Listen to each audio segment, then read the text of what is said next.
gente, tudo bem com vocês? Eu sou a Nadiessa, ginecologista. E eu sou Luciana Pérez, endocrinologista. E hoje a gente vai falar sobre um tema muito pedido por vocês no Instagram.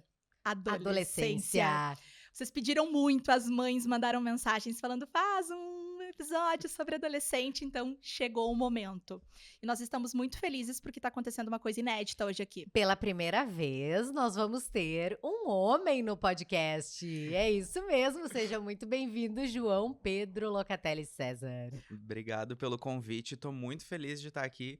Tô muito feliz de ser o primeiro homem quebrando um tabu no Hipotálamo Mas tu é especial, né, João? Tu tem todo, né, um carinho científico, adequadíssimo, representatividade, tudo que a gente gosta. E sobre esse tema, eu te conheci, Nadi, quando eu era adolescente, durante a faculdade. Eu ainda tava nesse período da vida.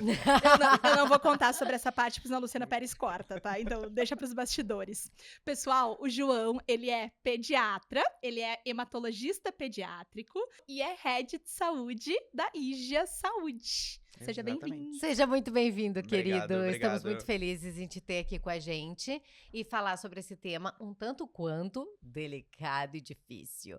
Então, eu queria começar te perguntando, a adolescência, João, ela começa quando e ela termina quando? Eu me sinto uma adolescente com 35. Exatamente, a gente tem 3 conceitos muito bons de trabalhar com adolescência. O primeiro é a lei. E a lei brasileira determina que a adolescência começa com 12 anos e vai até os 18 anos. Ponto simples, fácil de pensar. Já a Organização Mundial da Saúde, ela divide um pouco mais cientificamente, mas também com datas muito bem delimitadas para a gente conseguir organizar tudo isso que é a adolescência. Para a OMS, começa também aos 12 anos e vai até os 21 anos incompletos. Então, até os 20 anos, 11 meses e 29 dias. Já o que fala a ciência? A ciência é um pouco mais complexa. Por quê? Porque fala que a adolescência é um período de transição, um período de desenvolvimento entre a infância e a vida adulta ou a adultez. A adolescência, então, começa no início da puberdade, com as modificações mentais e físicas que acontecem na adolescência e vai até um momento que é bem complexo de entender. Vai até a independência física, mental e financeira dos pais. Eita! Então tem gente... Não vou falar. Não fala que tu vai ser cancelada. Não pode.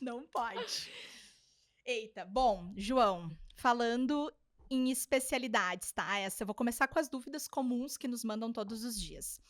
A gente tem ginecologista, a gente tem pediatra, a gente tem herbiatra, que eu queria que tu explicasse pro pessoal o que é, e temos urologistas. Em quem devem ir os adolescentes e com que idade? Em todos, eu acho, já começa assim. Cada um tem a sua visão da complexidade que é a adolescência, mas principalmente a gente tem o ebiatra, que seria o especialista, o médico que faz o seu treinamento em medicina de adolescência. Ele é uma subespecialidade da pediatria, e tem uma formação própria, uma residência médica em ebiatria, uma especialidade reconhecida, muito bom sempre pontuar isso, que estuda essa complexidade toda e esse momento específico que é a adolescência. A gente também tem ginecologistas especialistas em gineco-infanto-puberal, então em ginecologia de adolescentes, alguns pediatras que gostam de atender adolescentes e acabam estudando isso, porque, de novo, é um período muito complexo, o estilo de consulta é diferente, as queixas são diferentes e a forma de abordar é muito diferente. Perfeito. Sabe que dentro da gineco a gente fala, né? Também não existe uma idade congelada, tem que ir no ginecologista com tal idade, mas a gente sugere ali 12, 13 anos, ou ainda até dentro do primeiro ano depois da primeira menstruação, que vá na consulta, já começa a fazer o vínculo, tem as orientações ali sobre período menstrual, sexualidade, né? Tudo que engloba a parte de adolescência. Então, é mais ou menos a sugestão que eu dou quando as mães me perguntam, tá? Perfeito. E, João, falando assim em desenvolvimento sexual, tá? O que acontece com o corpo dos meninos, né? Quais são os primeiros passos aí do desenvolvimento sexual? E qual a idade que a gente espera que essas modificações comecem a acontecer? Então, nos meninos começa um pouco depois das meninas, entre os 9 e 14 anos. Tudo isso começa aumentando o comprimento do pênis, o surgimento dos pelos, do odor androgênico, né? Do CC, do cheiro de suor. Tudo isso começa nessa idade. De novo, os meninos começam um pouco depois e eles têm um estirão de crescimento mais rápido do que as meninas. E é aí que a gente começa a ter essa fase de mudança, principalmente mental, de grupo e de caracteres secundários masculinos, né? Então começa tudo com o comprimento do pênis, o surgimento dos pelos, começam ralinhos, depois vão para a raiz das coxas, e esse é um processo que dura 2 a 3 anos e pode iniciar entre os 9 e 14. Lembrando que a primeira alteração de todas mesmo é o aumento do volume testicular, quando ele passa de 3 milímetros cúbicos, que vai desencadear todas essas mudanças secundárias pelo aumento da produção de testosterona. Perfeito. E é muito perceptível esse aumento ou é sutil? Não, geralmente os meninos têm muito medo de se tocar e eles também não entendem muito o que tá acontecendo nessa fase, porque também muito pouca gente fala sobre isso. Então eles acabam não percebendo, né? Os meninos não manipulam muito o saco escrotal e aí acabam não percebendo essa mudança. Perfeito. E nas meninas, vamos falar agora das meninas. O que a gente vê primeiro e qual a idade que a gente costuma ver? Nas meninas eu vou lançar pra Nadia, que é especialista. Eu não tinha visto que era teu. Eu passo. Bom, nas meninas, então, assim, tu falou da idade, né? A gente considera a partir dos 8 anos uma idade normal para a puberdade das meninas. Então, a maioria, né, a grande curva ali dos 8 aos 13 anos, começa pelo quê? Também na imensa maioria, pelo crescimento da mama. Então, o peito, que a gente chama de telarca, é uma das primeiras manifestações ali físicas. Depois começam os pelinhos, então a pubarca, pelo na axila, pelo em região genital. Temos o crescimento também, que as meninas crescem, né? Tem aquele estirão do crescimento. E pra finalizar não, porque tem muita coisa que acontece depois, mas como terceiro marco aí, a primeira menstruação, que a gente chama de menarca, tá? O que a gente sabe? Isso, às vezes, dependendo do grupo, pode variar um pouquinho, pode, eventualmente, em algumas determinadas populações, começar o pelo antes da mama, mas, via de regra, é mama, pelinho, cresce, e aí temos a primeira menstruação. Tá? Isso é legal para as mães saberem. Sim, a ordem cronológica do que a gente espera aí do desenvolvimento puberal. Até para orientar e, de repente, né, vou deixar um absorventezinho aqui de reserva na mochila, na bolsa, porque é ruim ser pega desprevenida, né? Ainda mais nessa idade que eles têm. Sim, e a primeira menstruação é uma coisa meio apavorante, né? Se tu não tem informação, com certeza. Na nossa época, a minha super foi. Eu lembro, colégio, caos, né? Então, assim, até o manejo da higiene menstrual a gente não sabia direito, absorvente, aquela coisa. Então, acho que é interessante dar essas orientações e deixar. Tem outras modificações que também acontecem nas meninas, né? Com a ação hormonal que vai acontecendo ali na adolescência, o corpo também vai mudando, não só esse marco de crescimento de mama, mas a gente tem um pouquinho mais de deposição de gordura aqui no quadril, nas coxas, então começa a ficar com curva o corpo feminino, então acontecem essas modificações. Perfeito. Nos meninos também, né? Aumenta a massa magra, então eles ganham força muscular nessa época junto com o estirão do crescimento, e acontece algo muito parecido com a menarca, né? Com a primeira menstruação, que é a semenarca. Ela é bem menos visível e bem menos falada, mas também acontece, né? A primeira ejaculação, e muitas vezes isso acontece de uma forma espontânea, uma forma durante o sono, durante algum estímulo na TV, alguma outra coisa, sem necessidade da masturbação, necessidade do menino de fato se tocar, e também se fala muito pouco, e alguns meninos ficam apavorados, porque o que tá acontecendo, já pensam que é doença, já pensam que tá acontecendo alguma coisa, então é muito importante falar disso, é muito importante a gente estar aqui, porque isso também alerta as pessoas a conversarem com seus filhos, a conversarem com seus sobrinhos, enfim, com os adolescentes que estão entrando nessa fase, que são coisas normais e modificações que vão acontecer. O menino tem mais percepção da autoimagem, então eles gostam de começar a ir pra academia, de começar a fazer mais esportes e atividades que exijam mais força muscular. Isso tudo acontece ali na segunda fase da adolescência. Bem legal, então, mães, é normal, tá?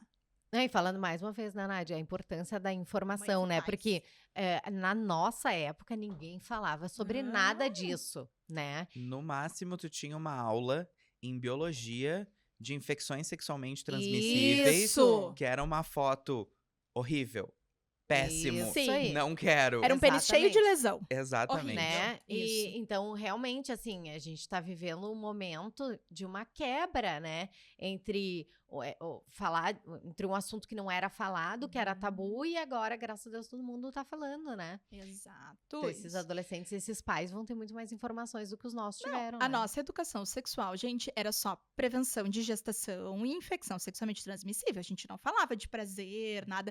Eu fiz a minha pós em sexualidade, né? E uma professora da pós, a Lina, comentou numa aula, assim, um insight que eu pensei, gente, como é que eu nunca pensei nisso? Um detalhe de educação sexual para meninos. A gente não ensina os meninos a se masturbarem usando preservativo, é ou não é?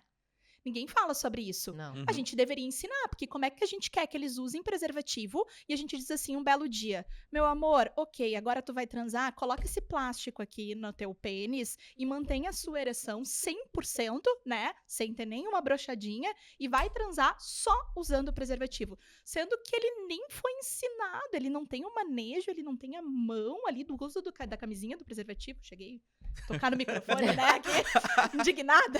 Mas é verdade, faz todo sentido, né? É um Faz insight muito muito bom. sentido. Com E certeza. isso tudo corrobora, de novo, a levar o menino a não conseguir fazer na hora, dificuldade de abrir o plástico, de colocar no pênis ali já, às vezes, na primeira relação, não sabe nem o que tá acontecendo direito, Uhum.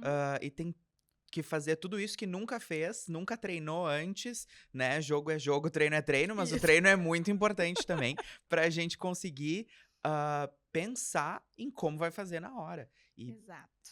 essa tentativa, esse teste que muitas vezes é muito difícil. O menino tem que comprar camisinha escondido, tem que guardar num lugar, às vezes, e acontece, joga no vaso sanitário, entope, a mãe fica braba, por quê? Porque não quer que tenha essa noção que já iniciou a vida sexual. Que loucura, né? Isso aí, perfeito. Bom, falando em primeira menstruação, vou pegar o gancho, né? Uma outra queixa que eu vejo muito, principalmente de ansiedade, assim, das mães e das adolescentes, trazendo, né, para as meninas, é em relação a ciclo menstrual ali nos primeiros anos depois da menstruação.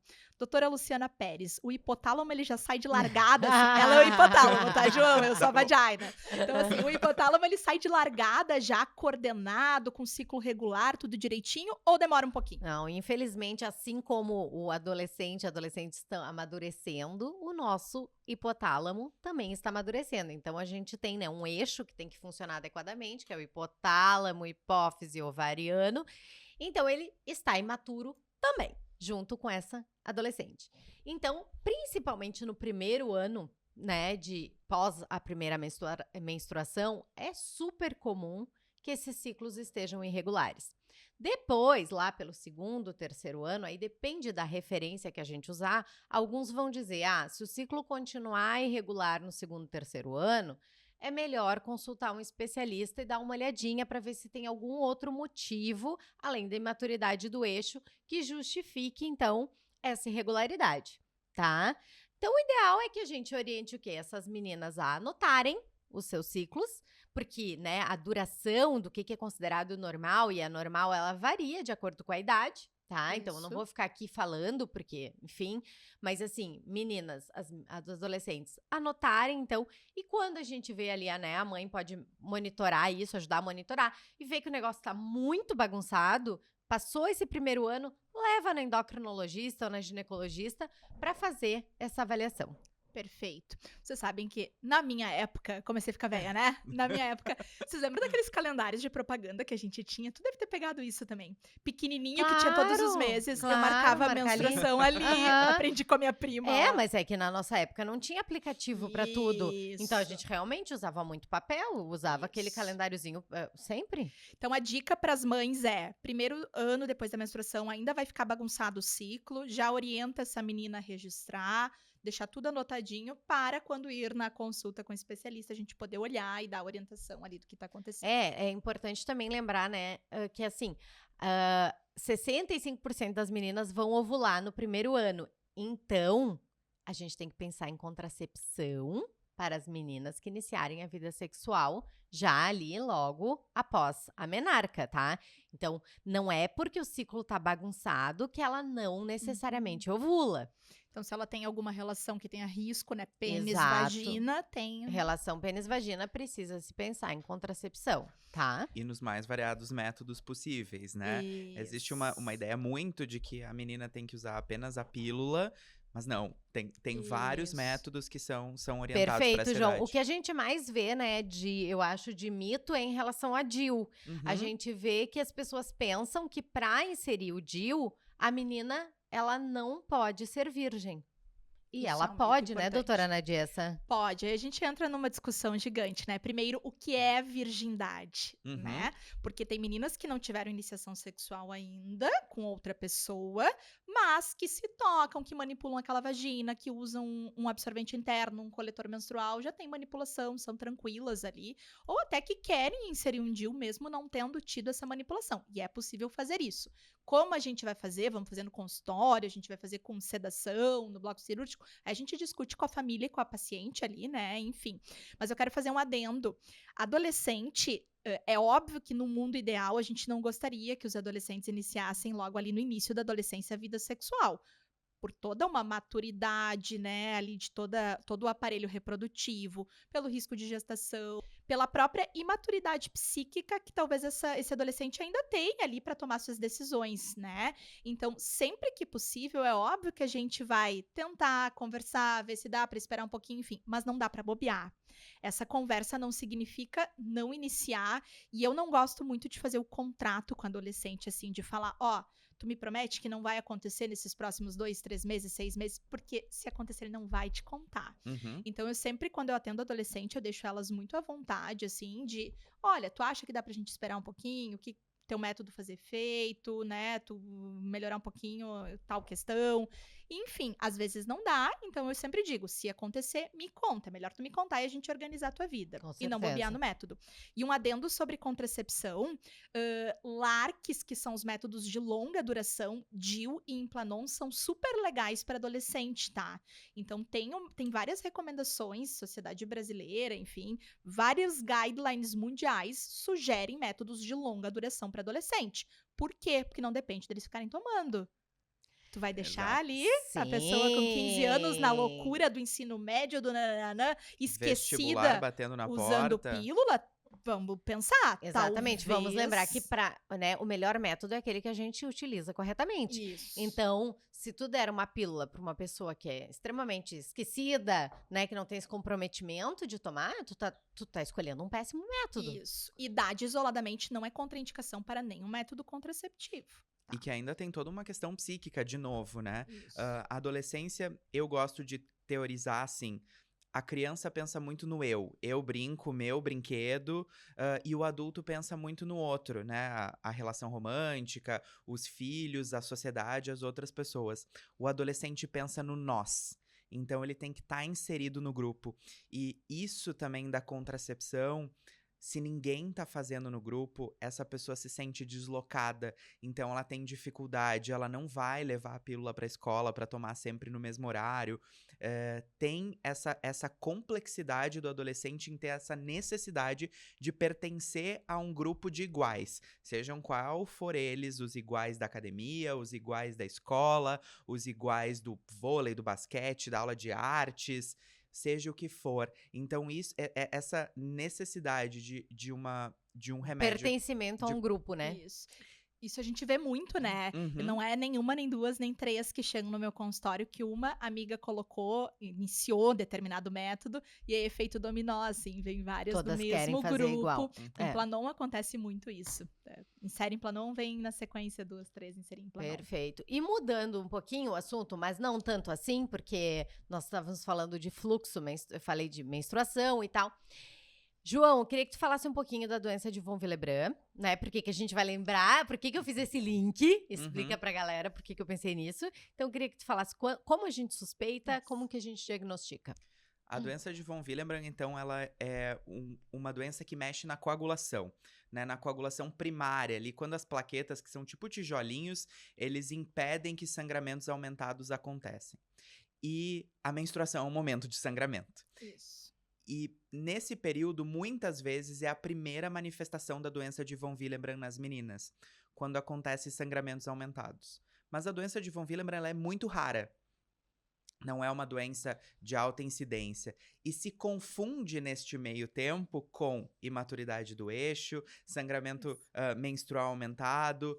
E ela é de difícil diagnóstico, porque nesse momento a menina não fala, não procura ajuda e já atendi pacientes que chegaram com hemoglobina muito baixa num nível de 3, Meu de Deus. estarem Meu Senhor. sangrando há 60 Abundantemente. dias, 90 dias sem parar. Então, uma dica que eu dou, principalmente para as mães notarem, é no uso de mais de 6 absorventes noturnos por dia. Sei que conceitualmente é 10, Tá. mas mais de 6 já é um alerta assim, poxa, tá sangrando um pouco olhada. demais. Já acende a luzinha, vamos Exato. olhar. Vamos pelo menos olhar, né? Vamos olhar. E é uma doença que acontece, ela é genética. Tem tratamento, tem formas de controlar esse sangramento, mas a gente precisa notar, porque o sangramento menstrual, ele vai talvez causar uma anemia, como nesses pacientes que acabam sangrando por muito tempo, mas talvez ele se manifeste num momento pior, num acidente de carro, numa cirurgia, em algum momento que tenha um sangramento que a gente precise agir muito rápido. Perfeito. E esse sangramento menstrual aumentado, ele pode ser a primeira manifestação onde a gente consiga fazer o diagnóstico. E é um momento que é bem o que tu falou, tá iniciando. Então, é aquela menina que não teve exposição a nenhum outro momento de sangramento. Então, às vezes, ali, as primeiras menstruações vão ser esse momento. A gente sabe, né, que a maioria dos sangramentos volumosos que vão acontecer são por ciclos anovulatórios, mas é um momento super frequente de diagnóstico de coagulopatia, né? E se a gente pega o grupo das pacientes, eu sempre digo isso, né, para os alunos lá. Se eu pegar o grupo das adolescentes que tem volume menstrual aumentado, a incidência é maior de diagnóstico de coagulopatia do que numa população geral. Claro, Exatamente. com certeza. Então, importante. E, João, o que são sinais de alerta, assim, para os ginecologistas, a gente que atende bastante, tá, esse período, pensarem nessa possibilidade e encaminharem para uma avaliação com hemato, por exemplo, para investigação? Ótimo, ótima pergunta. Uma coisa que eu sempre falo, a discrasia sanguínea, ela não acontece num lugar só. Né? A gente não tem a deficiência do fator de von Willebrand, ou 8, 7, enfim, toda aquela cascata de coagulação que todo mundo ama estudar na faculdade, em um lugar só. Então, quando a gente tem uma deficiência na coagulação, o paciente, a menina, o menino vão apresentar sangramentos em outros lugares do corpo. Geralmente, quando caem os dentes ali na primeira infância, o sangramento é aumentado. Vai escovar os dentes, tem sangramento gengival. Ou tem uma epistaxe, um sangramento nasal. Coleta sangue, fica hematoma grande ali no local da coleta de sangue. Faz vacina, idem. Quando tem outros sinais de sangramento, poxa, não é só um sangramento menstrual aumentado, não é um volume, né, menstrual, mas talvez tenha alguma outra coagulopatia acontecendo. A natureza talvez foi bastante sábia, a maioria das discrasias sanguíneas acontecem em homens, né, que são as hemofilias, porque são ligadas ao X, mas as mulheres e meninas também podem ter outras alterações na coagulação, que se manifestam principalmente dessa forma. Pensar, tem sangramento em mais de um lugar? Bom, talvez tenha uma coagulopatia envolvida. Perfeito, certo. E vamos falar um pouquinho agora, eu queria explorar vocês dois, pra gente falar um pouquinho de sexualidade, tá? Dicas pra educação sexual positiva para adolescentes, né? Então, dicas para os pais. Perfeito. Eu acho que a gente precisa, né, a partir do momento ali que eu sempre digo, não é que a gente vá sexualizar crianças, não é isso, nós somos totalmente contrários, é isso que a gente combate, mas a partir do momento que a pessoa tá entrando ali no período da adolescência, isso vai acontecer. E é muito melhor que a pessoa saiba, né, por um adulto de confiança, um professor, uma mãe, uma tia, uma ginecologista, um ebiatra, né, alguém que saiba dessas orientações do que pela internet. Porque o que é a educação sexual que a gente tem hoje? A maioria dos brincos XY aprende ali via pornografia, Sim. que é um sexo Irreal. errado, irreal, ainda mais para adolescente, né? É uma penetração assim, uma ereção instantânea que se mantém por muito tempo. As mulheres urram de prazer em todas as posições, são penetradas em todos os orifícios imediatamente, sem lubrificação nenhuma. Então, eu acho que a gente precisa conversar com os adolescentes sobre sexualidade, sobre consentimento, porque essa parte do nós que tu falou, Uhum. é muito fácil, às vezes, uma iniciação sexual por efeito dominó. Que todas as Sim. amigas transaram e que só eu que não transei ainda, então vai Tô na ficando pra onda. trás. Isso. Então, falar sobre consentimento, falar sobre prazer, falar sobre autotoque. Então, eu acho que a gente precisa ter formas de abordar isso com os adolescentes. O que tu me diz, João? Perfeita colocação. Eu acho que isso já começa também muito desde a infância. No consultório, sempre que eu vou atender uma criança pequena também, e a gente precisa examinar, a primeira coisa é sempre pedir o consentimento. Posso te examinar? Eu vou precisar tirar a tua blusa. E principalmente quando a gente vai ali examinar a genitália, fazer a primeira orientação positiva. Olha só, é só no médico que pode pedir para examinar isso, com a tua Uhum. permissão. Se acontecer isso em casa com alguma pessoa e tu não gostar, eu sempre falo, dá um chute, grita e sai correndo e pede ajuda para outro adulto. Isso, Porque adulto de isso é confiança. muito importante, isso é educação sexual. É Uhum. também Previne abuso. ensinar o que não é certo e o que Perfeito. não é uma relação sexual. Nesse momento, tem muito material também legal, eu acho, na internet, né? Não a pornografia, mas tem livros do Ministério da Saúde, tem a carteira do adolescente, né? Todo mundo tá acostumado com a carteirinha de vacinação da criança, que é aquele livro, mas o adolescente também tem a sua carteira que fala sobre iniciação sexual, que fala sobre masturbação, que mostra as vacinas também, tem que usar aí os métodos Isso. anticonceptivos. Então, e isso os pais também podem se apoiar desse material para começar a falar com os adolescentes, porque isso de grupo, de iniciação, é importante a gente falar para prevenir os erros, né? Prevenção secundária, terciária ali que a gente vê na medicina. Porque a gente consegue, falando dessa forma, evitar coisas indesejáveis e uma IST ou uma gestação na adolescência, que tem seus inúmeros fatores de risco agregados, mas principalmente trazer a confiança e trazer esse adolescente para o nosso lado e saber que ele tem um porto seguro para buscar informação. Isso. Porque isso é muito importante, saber onde buscar, porque ele vai querer buscar. É natural, é instintivo, é preservação da espécie. Ele vai querer buscar em algum lugar, e se ele tiver um lugar de confiança e de conforto, onde ele vai ser bem recebido e vai ser acolhido, ele vai seguir essas orientações com mais afinco. Eu lembro quando eu estava iniciando a adolescência ali, eu tive uma criação interior, não tinha o acesso à internet que a gente tem hoje, né? Super rígida, assim. E uma amiga, na época, bem início, acho que eu tinha uns 10 anos, falou que uma outra amiga pegava o ursinho de pelúcia e tocava na vulva. E tinha uma sensação boa, tá? E eu não tinha as informações muito claras, mas eu sabia que tocando em vulva ali tinha risco de gravidez. Eu, na minha cabeça, de transição ali, infância para adolescência. E eu lembro como se fosse hoje que eu olhei pra ela e falei, fulana, mas e se ela engravida do ursinho? Ai, eu que amor! Juro! E na minha cabeça, eu imaginava ela gestante parindo ursinhos. E eu falei, sério, a mãe dela vai matar ela. Eu lembro dessa história até hoje. E daí eu lembro que a minha amiga, muito mais informada, riu e falou assim, não, mas não é assim que engravida, Nadia. Foi ali que eu descobri como engravidava, tá? Meu Deus, Nadia. Juro, eu conto pra todo mundo essa história. Minha mãe ficou E chocada. João, falando ainda de sexualidade, orientação sexual, como é que a gente ajuda esse adolescente a entender? É complexo.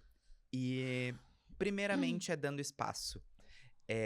Acho que a pior pergunta que acontece é no Natal, aquela tia que vem e pergunta, e as namoradinhas e os Ou namoradinhos? Aham. Porque tu condiciona, né? Isso. Dentro do consultório, a gente pode usar perguntas neutras. Você tá namorando alguém? Você tá saindo com alguém? Você tá amando? Usar perguntas que deixam aberto a isso. Mas, principalmente, dar espaço, não reprimir e acolher quando receber alguma informação. Buscar pesquisar sobre e ler sobre. Informação é a base de tudo. A sexualidade e a orientação sexual começam a ser desenvolvidas junto ali, um pouco antes, né, da puberdade. Já vai tendo esse entendimento de amor, de romance, e acho que acolher e entender e fornecer referências que abracem todas as possibilidades. Hoje temos séries voltadas a adolescentes que mostram dois meninos namorando, duas meninas namorando, de uma Uhum. forma normal, lúdica, como qualquer fase e qualquer sociedade acontece, e isso mostra talvez aquela criança lá no interior, talvez aquele adolescente que tá começando a se entender, falar, poxa, é normal, eu posso ter esse relacionamento, eu posso Uhum. viver dessa forma, porque é normal. E Uhum. isso ajuda a essa pessoa se sentir representada e não se autopunir e se autossabotar em algo que é inerente dele ou dela próprios.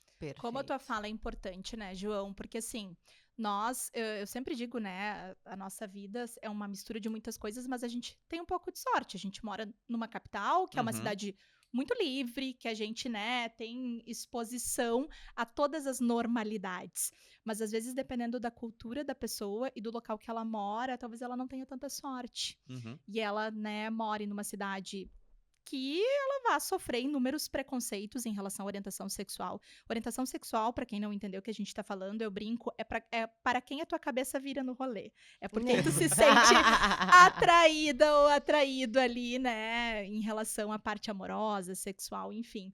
Então, muito importante a tua fala. Eu acho que a gente tem que falar e frisar isso para pais, para cuidadores, para adolescentes, porque realmente, né, o que a gente vê ainda hoje em 2024 é uma tristeza. É complexo, assim, no consultório, muitas vezes, e o adolescente tem muito disso. O motivo de consulta do adolescente difere do motivo de consulta do interlocutor, né? Dos pais, dos Hum, cuidadores que levam. E a gente tem um momento na consulta do adolescente que deve fazer. A consulta do adolescente é dividida em 3 momentos. Um primeiro, junto com os pais, ou com os acompanhantes que estão levando. O segundo, sozinho com o adolescente. E muitas vezes a gente pergunta. Qual o real motivo que tu veio aqui hoje? No que eu posso te ajudar enquanto pessoa? Tu é o teu protagonista da tua saúde. O que eu posso te ajudar? E nessa parte da consulta, às vezes, vem isso. Ah, eu tô gostando de um menino, eu assisto mais os meninos jogarem futebol do que eu quero ir ver as meninas jogarem vôlei na educação física. E aí a gente tem que orientar, falar que isso é normal, ah, mostrar os medos, os anseios, desmistificar tudo isso, porque às vezes também a família não tá preparada para receber uhum. essa informação. Então Sim. a gente fica confidente do adolescente, a gente tem respaldo legal e ético para isso, para ajudar ele a criar essa maturidade, essa coragem e se sentir pertencente do seu próprio eu. Perfeito. E eu vou pegar o gancho da consulta só pra gente dar. Tu já deu algumas dicas. Uma dica que eu dou para as pessoas que atendem adolescente é já alinhar desde o início da consulta. Eu sempre passo pai, mãe, familiar que veio junto, tá? E desde o começo, tu já dá a dica que vai ter um momento que tu vai ficar sozinho ou sozinha com aquele adolescente, com aquela adolescente para conversar. Porque se tu deixa para avisar isso no meio da consulta, começa a passar paranoia na cabeça do Sim, familiar. Ah, o aham. que a doutora Nadi viu ali no meio da consulta que ela tá querendo falar sozinha com a minha filha? Então, avisar no início que vai ter esse momento que é praxe da consulta. Eu faço com todo mundo, mãe. Eu sei que a relação de vocês é super legal, né? Que ela te conta tudo, mas é um momento dela comigo, tudo bem? A imensa maioria diz que tá tudo Uhum. bem e tá ok. Então, essa é a primeira dica, tá? Segunda dica da liberdade para adolescente é avisar que a quebra de sigilo. Adolescente tem direito a sigilo. Eu ia pedir pra falar sobre sigilo. Isso. Então, adolescentes que estão nos ouvindo, são pouquíssimas as situações que a gente tem que quebrar sigilo da consulta de adolescente. Não posso quebrar sigilo se o adolescente me contar ali, né? A imensa maioria das coisas. João, exemplos de situações que a gente quebra sigilo na consulta de adolescente. São situações principalmente que trazem risco à vida do Isso. adolescente. Então, situações de abuso, situações de bullying grave, situações de Ideação suicida. ideação Isso. suicida, Gravidez. gravidez, infecção por HIV e abortamento. E uso Isso. de drogas ilícitas consecutivamente.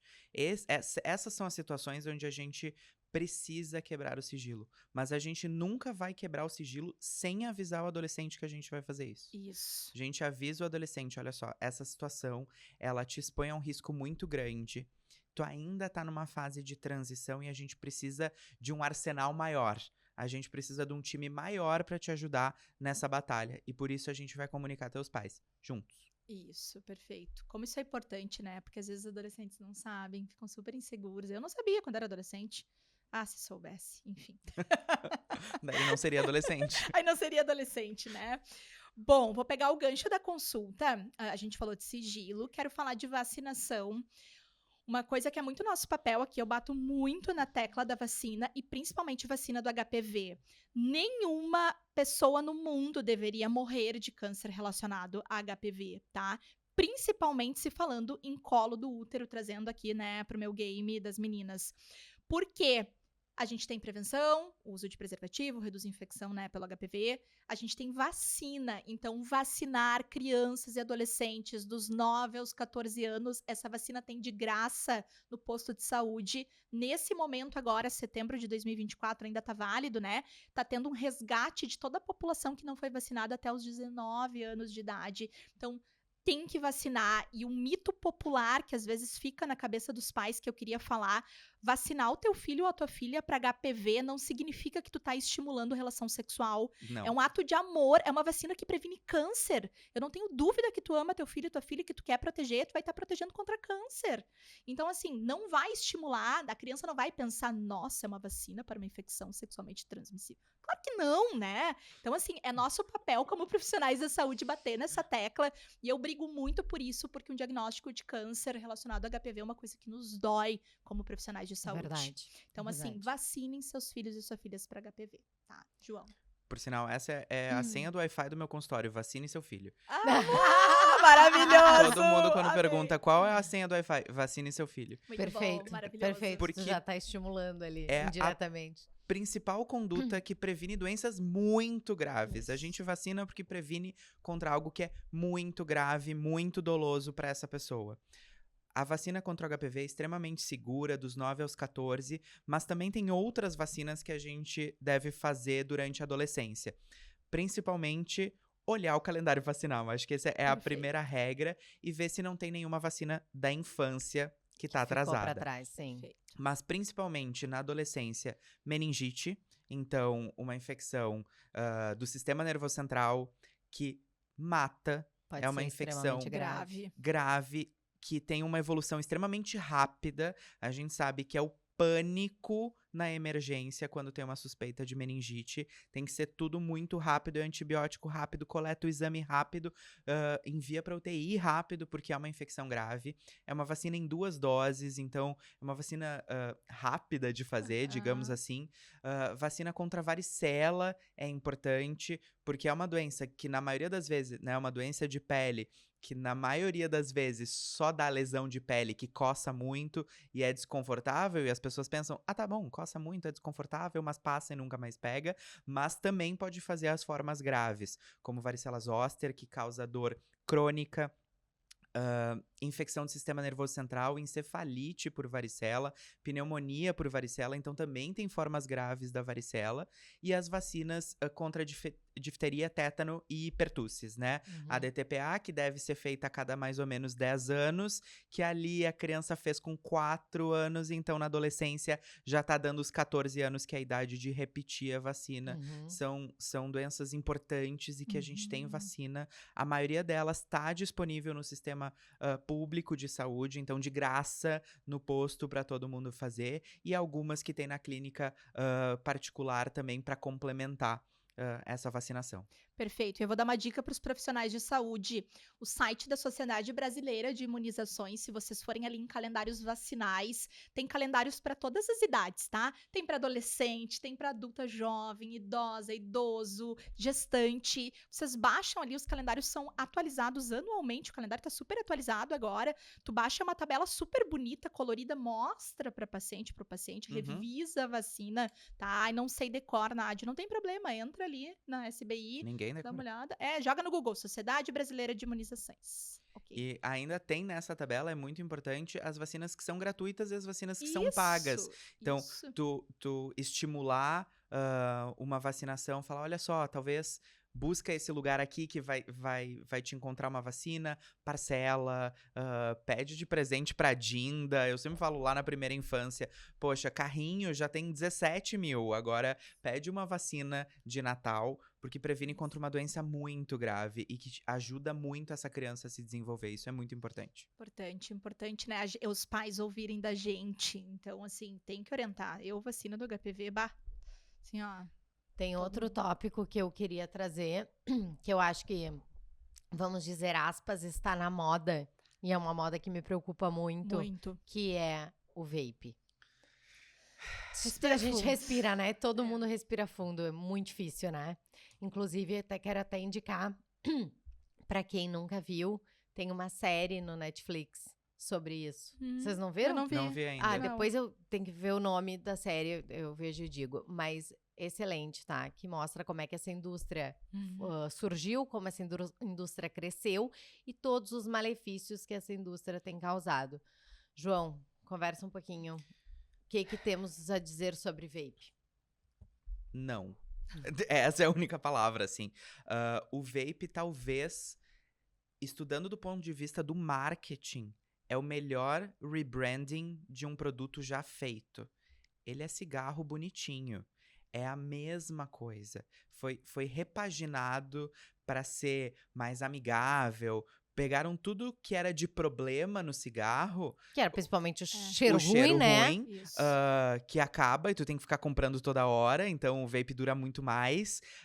É portátil, cabe no bolso, não tem o cheiro ruim. Então eles pegaram todos os problemas, aspas, do cigarro e retiraram.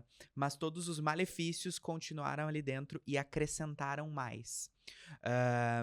Assim como eu brinco que a gente não tem muito controle com o cartão de crédito, porque a gente não vê o dinheiro acabando, né? A gente vê, vai passando. O vape é igual. A carteira de cigarro não acaba. Não tem uma noção de quantificação. Porque o vape, às vezes, tem 1.500, 2.000, 3.000 doses ali dentro. Imagina. E as doses recomendadas ou as doses que poderiam se falar minimamente seguras são 150 puffs por semana. Tem gente que usa 150 puffs numa festa. Uhum. Então, a quantidade ingerida é muito maior. Ali dentro tem baterias, é um dispositivo eletrônico, ele tem que funcionar de alguma forma. Então, eles têm baterias, não se sabe ainda a exposição do calor a essa bateria de lítio, de grafite, a bateria que tem ali dentro que pode causar.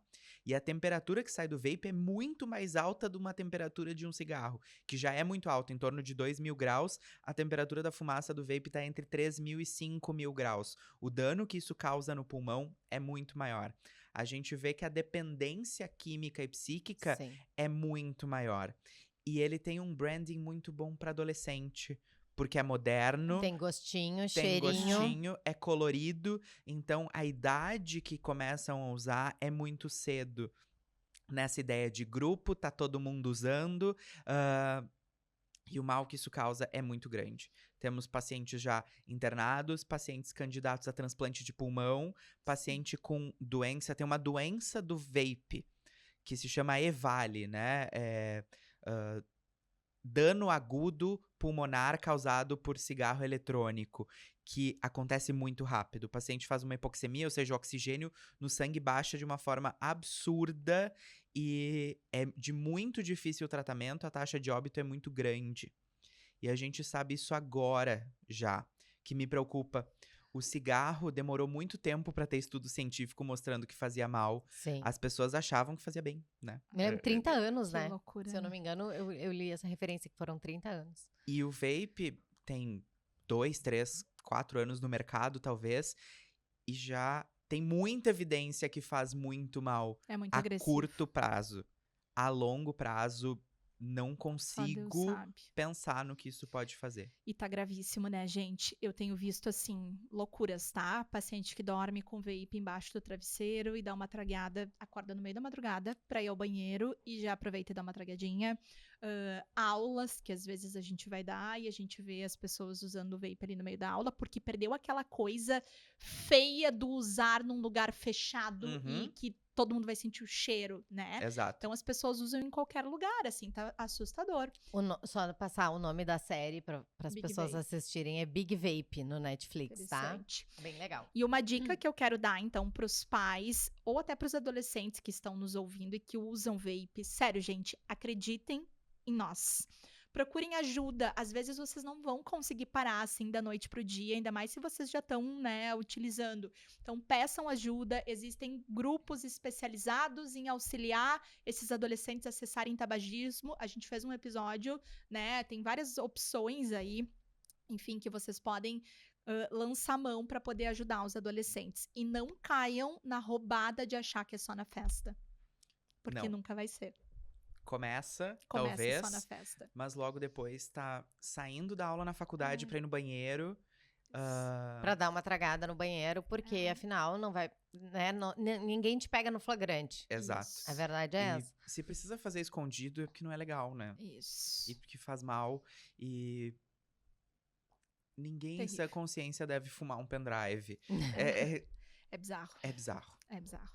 Perfeito, Enfim, gente. E pra gente finalizar, né, que estamos assim, bem Pontuais. no tempinho, queria saber se, João, se tem alguma dica de livro, série, Instagram, alguma coisa pra pais de adolescentes. E adolescentes. E pros adolescentes também. Isso. A primeira coisa que eu acho que a gente tem que olhar, principalmente pros pais, é a classificação etária dos programas e jogos. Ela existe por algum motivo. Então tem um Azinho 14, Azinho 18 nos programas que a gente tá assistindo, porque eles são recomendados para serem assistidos a partir daquela idade. Ok, se você quer assistir junto com o seu filho, que é menor, mas explicando por quê.